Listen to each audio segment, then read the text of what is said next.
umaga po sa inyo lahat. Ako nga po pala si Alexandre Portolaso. At ngayon, ating tatalakayin ang iba't ibang uri ng tala at ng kanilang pagkakaiba na galing sa magazine. Ito naman ang uri ng pinakauna, direktang sipi. Ginagamit ito kung ang isang bahagi lamang ng akda ang nais sipiin. Sa paggamit ng direktang sipi, kinakailangan lagyan ng panipi o quotation ang bawat nakuhang tala. Tulad ng nasa larawang ito, nagamitan po siya ng panipi o quotation. Ito naman ang ikalawang uri ng tala, buod ng tala. Ginagamit ito kung nais lamang gamitin ay ang pinakamahalagang ideya. Tulad nito. Nakikita niyo naman. Natawag itong synopsis. Ano naman ang pagkakaiba nila sa ibang mga tala? Una, pinakamaikling version lamang ito ng ideya. Pangalawa, kinukuha lamang ang pinakamahalagang punto ng buong teksto.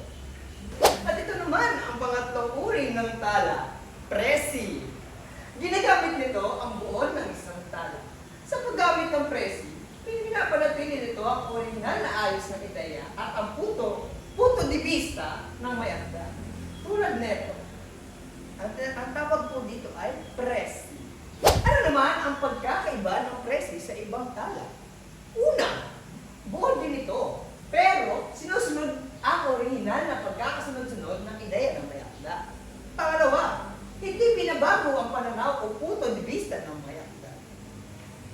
At tapos na po ako magulat po sa inyo at ngayong araw po ay papakilala ko po ang aking kasama na si John Joseph English na ang ikalawang mag-uulat ngayon sa inyo. Maraming salamat po. Maraming salamat, Alexandre. At ngayon, tatalakayin natin ang ikaapat na uri ng tala, sipi ng sipi. Maaaring gamitin ang sinipi mula sa isang mahabang sipi. Sa ganitong uri ay gagamitin din ang panipi, gaya nito. At ano naman kaya ang pinagkaiba sa ibang uri ng tala? Una, kinukuha ang sipi mula sa isang sipi rin. Halimbawa nito, kinukuha lamang ang importanteng impormasyon, hindi katulad ng direktang sipi na mahahaba ang kanilang impormasyon ng ginagamit. Ibig sabihin, ang sinipi ay galing sa sipi ng ibang may akda. At ito naman ang panglimang uri ng tala, hawig o paraphrase. Isa itong hustong paglalahad ng mga ideya gamit ang higit ng payak na salita ng mananaliksik. At ano naman kaya ang pinagkaiba nito sa ibang uri ng tala? Una, sariling salita ng mananaliksik ang ginamit. Pareho pa rin ang ideya pero binago ang paraan ng pagsulat. At ngayon, tapos na yung pag-uulat para sa inyo. At ngayon, tatawagin ko na ang huling mag-uulat, Fatima. Maraming salamat, Joseph. Ito naman ang pinakahuling tala, salin o sariling salin. Ano nga ba ang pinagkaiba nito sa ibang tala?